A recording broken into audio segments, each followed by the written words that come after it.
Well, people have a name for things. If they see a child draw pretty pictures right away, they think the child is gifted. Because that means I haven't the slightest idea how a 6-year-old can draw a profile of a human being that looks so accurate.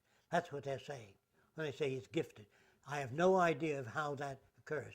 When a fish migrates thousands of miles to the spawning grounds, without mother fish opening up a map of the world, showing the fish how to get to the spawning grounds, they invented a word for that, instinct. It means I haven't the slightest idea of how these fish do that.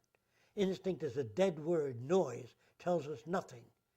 But a word that says, I'm going to try to find out how it is that fish can do that. So they study the magnetic currents under the Gulf Stream, which the fish follow.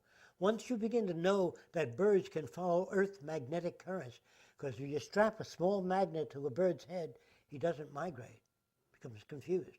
So it was called years ago a mechanistic point of view. And people hated that word. Mechanistic? I'm not a machine. I'm flesh and blood. I'm a thinking, feeling. They love that.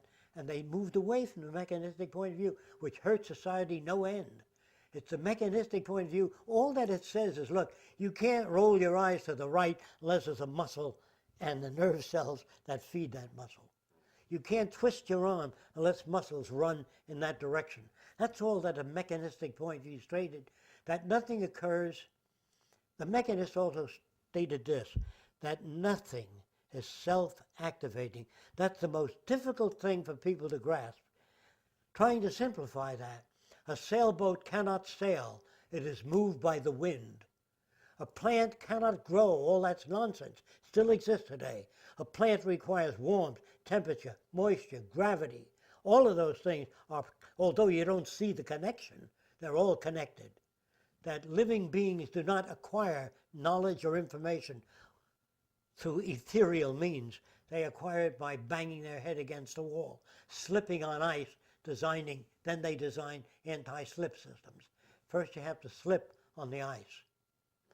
No government, to my knowledge, ever anticipated the future and said, this is the direction we're headed in, let's prepare for social change. No, they try to keep things as they are.